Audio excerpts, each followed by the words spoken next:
ذكر الله رواه البيهقي كعب المشكاة أو كما قال عليه الصلاة والسلام درابة رسول صلى الله عليه وسلم বলেছেন لكل شيء ثقلا প্রত্যেক জিনিসকে পরিষ্কার করবার যন্ত্র রয়েছে। ওয়াসিকালাতুল কুলুবি যিকরুল্লাহ, আর এই কলবকে পরিষ্কার করবার যন্ত্র হলো আল্লাহর জিকির।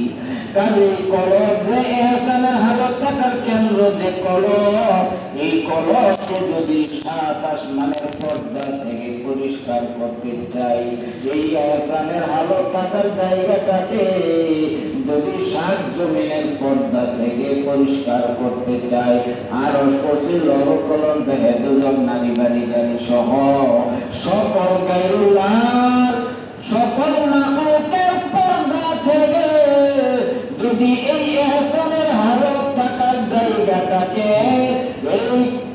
এই কলবটাকে যদি পরিষ্কার করতে চায়, তাহলে তার পদ্ধতি হইল আল্লাহ পাকের জিকির। পদ্ধতি কি? তিন নম্বর বিষয়, যে সেই কোরআন হাদিসের সর্বোচ্চ স্তরটা অর্জন করার পদ্ধতি কি? তিন নম্বর বিষয়, সেটার উত্তর হইল আল্লাহ পাকের জিকির। সেটা পদ্ধতি কি? আল্লাহ পাকের জিকির। এই জন্য আমাদের এই সাপ্তাহিক সর্বকারী কর্মসূচিতে 9 জাতের জিকির রাখা হয়েছে। কয় জাতের জিকির? এক নম্বর জিকির হলো সুবহানাল্লাহি ওয়ালহামদুলিল্লাহি ওয়া লা ইলাহা ইল্লাল্লাহু ওয়াল্লাহু আকবার।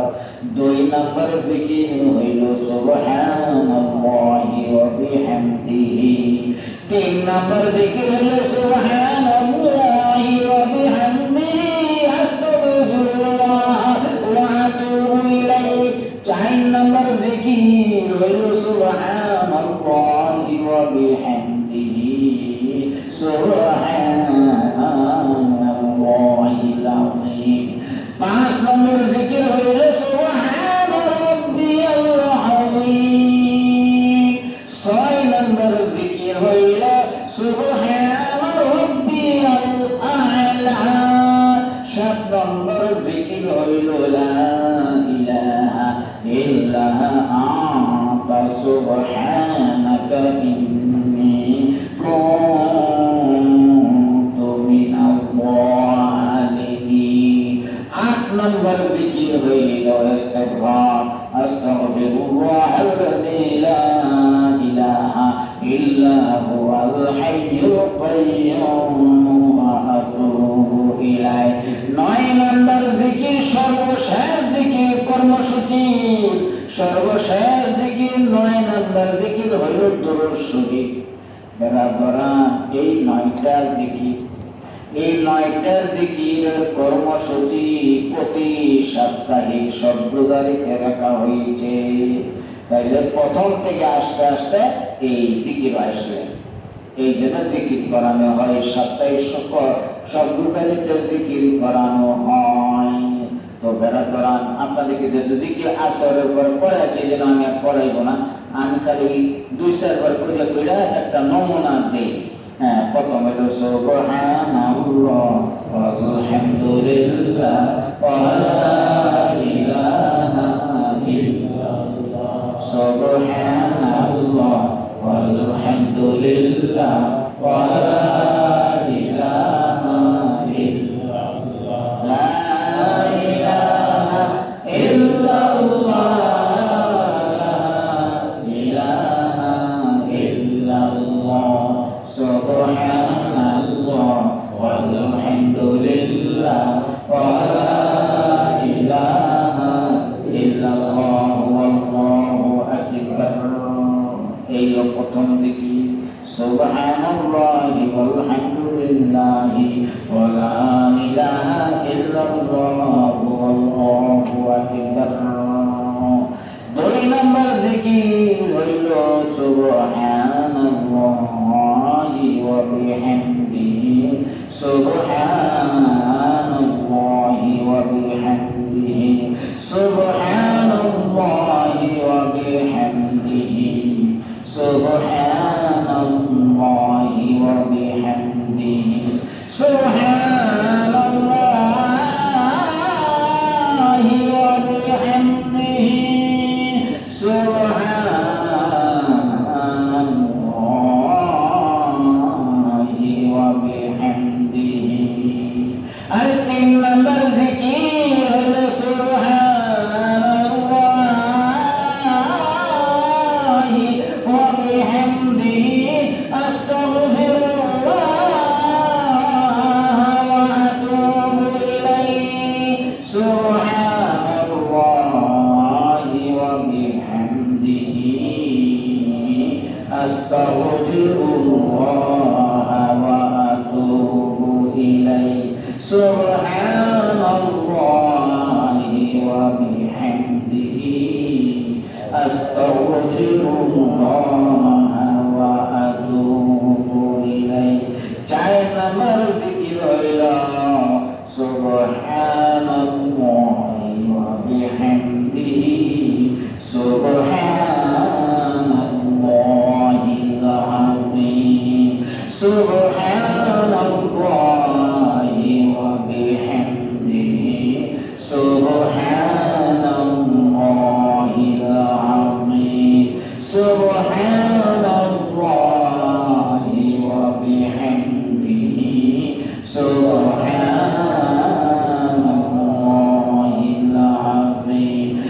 পাঁচ নম্বর জিকির হইল সুবহানা রাব্বিয়াল আযীম সুবহানা রাব্বিয়াল আযীম সুবহানা রাব্বিয়াল আযীম সুবহানা রাব্বিয়াল আযীম।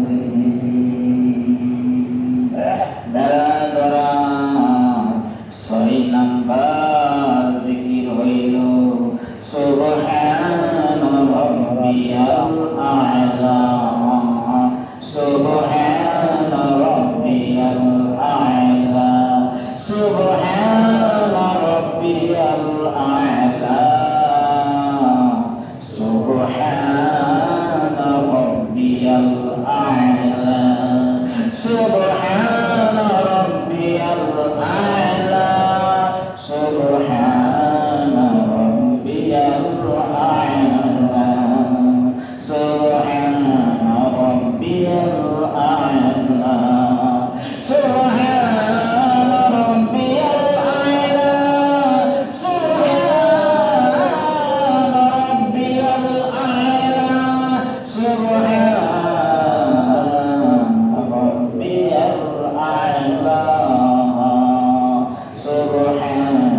রাব্বিয়াল আ'লা সুবহানা রাব্বিয়াল আ'লা। সাত নম্বর জিকির হইল মাখলুকের পর্দা উঠানোর জন্য কলব থেকে ইহসানের হালত থাকার জায়গা থেকে মাখলুকের পর্দা উঠানোর জন্য সাত নম্বর জিকির হইল লা ইলাহা ইল্লা আনতা সুবহানাকা ইন্নী কুনতু মিনাল যালিমিন লা ইলাহা ইল্লা আনতা সুবহানাকা ইন্নী কুনতু মিনাল যালিমিন।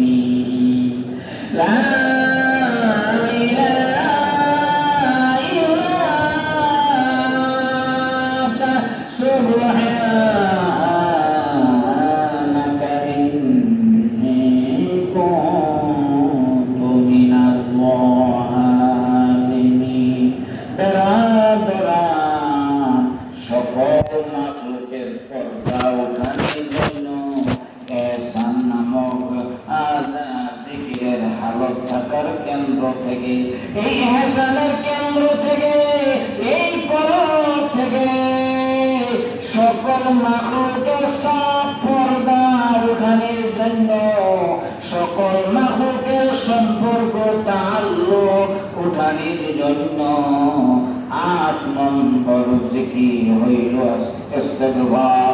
আস্তাগফিরুল্লাহাল্লাযী লা ইলাহা ইল্লা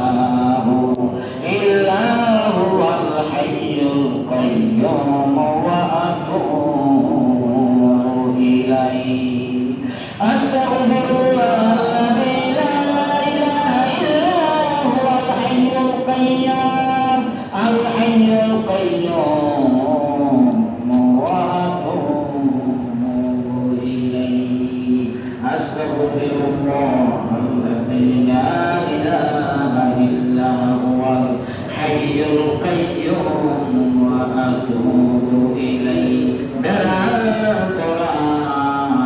ইহসানের হালত থাকার কেন্দ্র কলব থেকে সকল মাখলুকের পর্দা উঠানোর জন্য সর্বশেষ ৯ নাম্বার জিকির হইল দুরূদ শরীফ।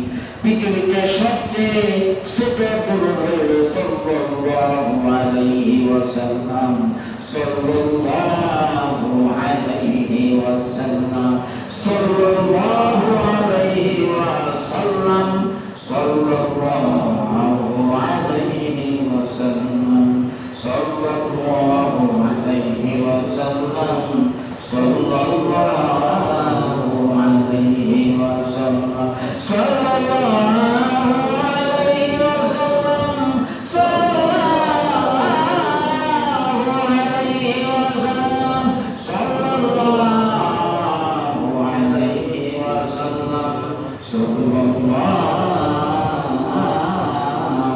আলাইহি ওয়াসাল্লাম, সাল্লাল্লাহু আলাইহি ওয়াসাল্লাম, সাল্লাল্লাহু আলাইহি ওয়াসাল্লাম। এইভাবে এই ৯টা জিকিরের কর্মসূচি খুব শক্তিশালী জিকির। এই ৯টা জিকির কোরআন হাদিসের মধ্যে সবচেয়ে শক্তিশালী জিকির হইল এই ৯টা জিকির। এই ৯টা জিকিরের পদ্ধতি জানিয়ে আজকে যেহেতু সময় শেষ আমার, তাহলে এই জন্য এই ৯টা জিকিরের পদ্ধতি আলোচনা করার সময় আজকে আমার হাতে খুব একটা নাই, এই জন্য আজকে শুরু করব না।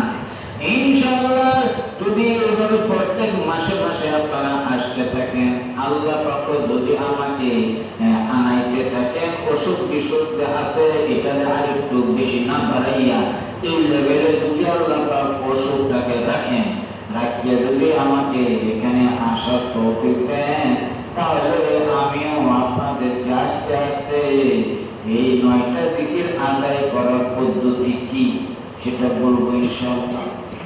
একটাও বলি না, এখনো সময় পাই না, বাকি আমার সঙ্গে কথা বলতে বলতে সময় শেষ। এই জন্য খুব অন্তর গতিতে আদামি হচ্ছে।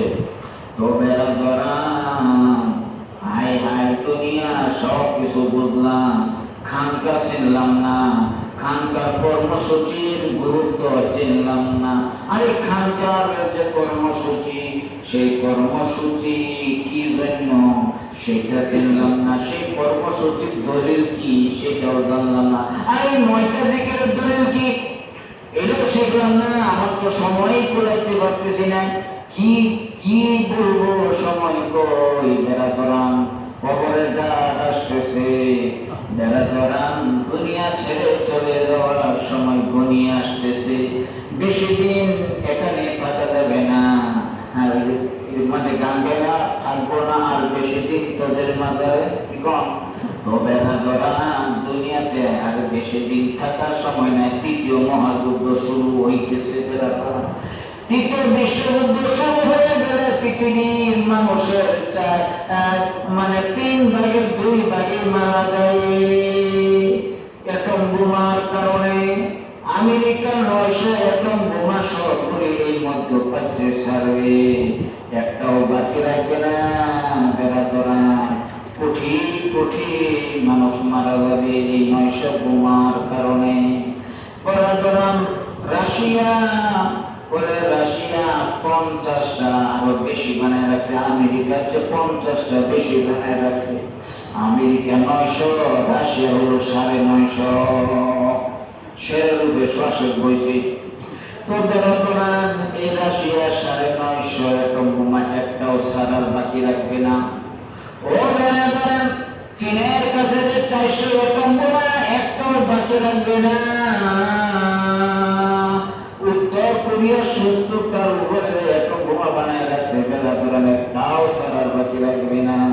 তো বেড়ান পাকিস্তানে যে 200 এটম বোমা বানায় রাখছে একটাও সারার বাকি রাখবে না।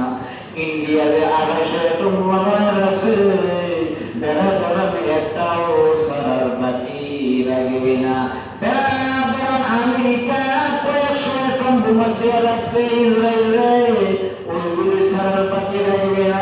বেড়ান যখন মহাযুদ্ধ, তৃতীয় মহাযুদ্ধ শুরু হয়ে যাবে, বেড়ান পৃথিবীর সকল এটম বোমাগুলি, সকল পারমাণবিক বোমাগুলি যখন ছাড়াছাড়ি শুরু হয়ে যাবে, বেড়ান এই পৃথিবীটা সানি কেমন হয়ে যাবে, এই পৃথিবীটা সানি কেমন হয়ে যাবে। পৃথিবীর যত মানুষ আছে, যদি 800 কোটি মানুষ থেকে থাকে, 3টা ভাগ করে 2 ভাগই মারা যাবে, 1 ভাগ মানুষ থাকবে পৃথিবীতে। এই 1 ভাগ মানুষ মরবে গুজরাতুল হিন্দে। এরপরে স্বর্ণের পাহাড় নিয়ে যুদ্ধ হবে, ইরাকের ফুরাত নদীতে স্বর্ণের পাহাড় নিয়ে কানাকানি লাগবে, স্বর্ণ নিয়ে ওই যুদ্ধ। এরপরে ইসরায়েলের সাথে, ইহুদিদের সাথে, দাজ্জাল বাহিনীর সাথে ইমাম মাহদী এবং ঈসা আলাইহিস সালাম, উম্মতে মুহাম্মদী মুসলমানের যুদ্ধ যে হবে, এই যে সামনে 4টা যুদ্ধ আমাদের, কয়টা যুদ্ধ? 4টা। একটা হইল তৃতীয় মহাযুদ্ধ, তৃতীয় বিশ্বযুদ্ধ। 2 নম্বর গুজরাতুল হিন্দ, ভারতবর্ষে হিন্দু মুসলিমের যুদ্ধ। 3 নম্বর ইরাকের ফুরাত নদীতে স্বর্ণের পাহাড় বাসবে। আবার এই স্বর্ণ নিয়ে কারাকারি কইরা যুদ্ধ যে হবে, রাসূলুল্লাহ সাল্লাল্লাহু আলাইহি ওয়াসাল্লাম বলে গেছেন, ওই যুদ্ধে শতকরা 99 জন মারা যাবে। ওই 3 নম্বর যুদ্ধ, ওই ইরাকের ফুরাত নদীতে স্বর্ণের পাহাড় বাসবে, ওই স্বর্ণ নিয়ে কারাকারি লাগিয়ে যুদ্ধ হবে, ওই 3 নম্বর যুদ্ধ। 1.5 বছর আগে সেই ফুরাত নদী শুকাইয়া গেছে, 1.5 বছর আগে ফুরাত নদী শুকাইয়া গেছে, এখন স্বর্ণের পাহাড় বাকি হওয়ার সময় হয়ে যাইতেছে। বেড়া এই যে 3টা যুদ্ধ, এরপরে শেষ যুদ্ধ, লাস্ট যুদ্ধ, 4র্থ যুদ্ধ হইল ইসরায়েলের ইহুদি বাহিনীর সাথে কানা দাজ্জাল থাকবে। ওই কানা দাজ্জাল বাহিনীর সাথে এই ইমাম মেহেদী আসবে এবং ঈসা আলাইহিস সালাম যে আসমান থেকে অবতরণ করবেন, ফেরেশতা, 2 ফেরেশতা কাঁধে ভর দিয়ে ওই ঈসা আলাইহিস সালাম আর ইমাম মেহেদী পৃথিবীর মুসলিমদেরকে নিয়ে, যারা জীবিত থাকবে মুসলমান, ওদেরকে নিয়ে এই 4র্থ মহাযুদ্ধ করবে দাজ্জাল ইসরায়েল বাহিনীর সাথে। এই যে 4টা যুদ্ধ আসতেছে আমাদের সামনে, খুব বেশি দূরে না। এই জন্য কবরের জায়গা আসতেছে, কোটি কোটি মানুষের লাশ পড়ে থাকবে, জানাজা পড়ার লোক থাকবে না, বাড়ি ঘর পড়ে থাকে, বাড়ি ঘরের ভিতরে লাশ, ছেলের লাশ, মেয়ের লাশ, বাপের লাশ, স্ত্রীর লাশ, স্বামীর লাশ, সকলের লাশ হচ্ছে দুর্গন্ধ হইয়া থাকবে।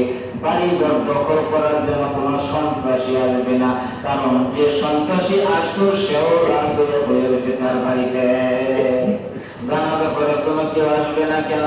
যে আসতো জানাজা করার জন্য সেও লাশ হয়ে বসতেছে তার বাড়িতে।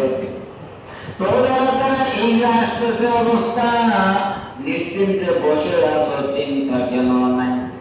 কোথায় ছিলা, কোথায় আসলা, কোথায় যাবে ভাই? নিশ্চিন্তে বসে আছো, চিন্তা কেন নাই? নিশ্চিন্তে বসে আছো, চিন্তা কেন নাই? কোথায় ছিলা, কোথায় আসলা, কোথায় যাবে ভাই? নিশ্চিন্তে বসে আছো চিন্তা কেন নাই, নিশ্চিন্তে বসে আছো চিন্তা কেন নাই। হায় হায়, এই বেড়া বেড়ান যখন শুরু হয়ে যাবে মহাপ্রলয়, আর তখন আইনাল মাফার বাজার জায়গা কোথায়? ওই দিন পেরেশান হবে। কিসের জিকির আর কিসের ইহসান পাস, কিসের সাপ্তাহিক সর্বদারির কর্মসূচি, কিসের খানকায় যাওয়া, বেড়াপড়া সব শেষ। এখন যে বসে আছে নিশ্চিন্ত মনে, কি নিশ্চিন্ত মনে? এই যে বসে আছে কোনো চিন্তা নাই যে আপনাদের উপরে বোমা পড়বে, এই চিন্তা নাই। কিন্তু সামনে প্রেক্ষাপট তৈরি হইতেছে, রাস্তাঘাটে বসে থাকতে মন চাইবে না, কোন সময় না জানি মাথার উপরে বোমা পড়ে আইতেছে, বেশি দেরি নাই। হ্যাঁ, কোথায় ছিলা, কোথায় আসলা, কোথায় যাবে বার, নিশ্চিন্তে বসে আছো চিন্তা কেন না, নিশ্চিন্তে বসে আছো চিন্তা কেন না। এই জন্য সময় থাকতে সময় কাজে লাগাও, সময়ে হাই হাই কেউ কারো নয়, ও সময়ে হাই হাই কেউ কারো নয়, আসতেছে ও সময় কেউ কারো না, সময় আছে সময় আছে, সময় কাজে লাগা। বেড়াতলা এই যে খানকার গুরুত্ব দেন, খানকারে গুরুত্ব দেন, এখানে আশাকে গুরুত্ব দেন, এই কর্মসূচিকে গুরুত্ব দেন, যে কিছুদিন আছেন। এই জন্য বেড়াতলা আজকে যে আপনারা আসছেন, প্রটোকল মাইকিং মারছে, কত টাকা লাগবে, কত খরচ, মেহমানদেরকে খাওয়ানো, এই আমার সিনজি থেকে গাড়ি থেকে আনছে, প্রাইভেট কার দিয়ে, বুঝছেন তো, এই যে এত খরচ। এই খানকা এখন এইটা খরচ যদি আপনারা না দেন, এই খানকা কর্মসূচিতে বন্ধ হয়ে যাবে। যারা বন্ধ হওয়ার আগেই বন্ধ হয়ে যাবে, যুদ্ধের মাধ্যমে বন্ধ হওয়ার আগেই এমনি বন্ধ হয়ে যাবে। এমনিতে বন্ধ ছিল 2 বছর, বুঝছেন? যারা 3,57,000 টাকা বসে যায়, তখন সে আরো একটু বসে থাকতে পারতেছে। কত লক্ষ? 3,57,000 খরচ হয়েছে আমার এই 2.5 বছর। যারা কত নিয়ম মান্য চলতে হয়েছে, কি কষ্ট করতে হয়েছে, এটাও ছিল একটু সুস্থ করেছে আল্লাহ পাক। এই জন্য বেড়া যে কিছুদিন আল্লাহ সুযোগ দেয়, সুযোগের সব ব্যবহার করেন, এখানে আসেন, আমি যাতে আসতে পারি দোয়া করেন। এই জন্য এখানে যে খরচ হয় প্রতি শব্দদারি শব্দ খরচটাও আপনারা দেন, এইভাবে এটা জিন্দা রাখেন, অক্সিজেন দিয়ে আর লাইফ সাপোর্ট দিয়ে এটা ঠিক রাখেন। এটা যখন লাইফ সাপোর্টে চলে আসছে, দম বন্ধ করার উপক্রম বেড়া এই জন্য এটা খরচ দেন আপনারা। আর আপনাদের জন্য নিয়ে আসছি গত মাসে যে প্রত্যেক জুম্মার দিন সকাল 10টা থেকে 12টা পর্যন্ত যে কর্মসূচির কাগজ দিয়েছিলাম, অনেকেই পান নাই করে বলে দিয়েছিলাম যে সামনে মাসে দেব ইনশাআল্লাহ। সেই সামনের মাস আজকে নিয়ে আসছি। প্রতি জুম্মার দিন সকাল 10টা থেকে জুম্মার আগ পর্যন্ত 2-2.5 ঘন্টা পর্যন্ত যে কর্মসূচি, সেই কর্মসূচি কাগজে নিয়ে আসছি। আজকেও পাবেন দেখান আমার, আমি সকাল থেকে 12টা, সকাল 10টা থেকে 12টা পর্যন্ত আজকেও সেই জিকির আজকাল করাইছি। আর আসরের পরে লাগাইয়া হয়েছি, মাগরিবের পরে যে সপ্তাহ শব্দ এটার জন্য ব্যবস্থা করে আসছি, শব্দদারি চলতেছে। আশা করছি এই টাইমে এখন পাকুন ব্যবস্থা চলতেছে শব্দদারি। তো বেলা সরকারি চালু করেন, আপনাদের নিজের মহল্লার মসজিদে চালু করেন, শব্দদারি জিকির চালু করেন। যদি নিজের বাঁচতে চান, পরিবারের স্তর থেকে বাঁচাইতে চান, নিজের মহল্লার মানুষকে, গ্রামের মানুষকে, এলাকার মানুষকে, বন্ধু বান্ধব পাড়া প্রতিবেশীকে বাঁচাইতে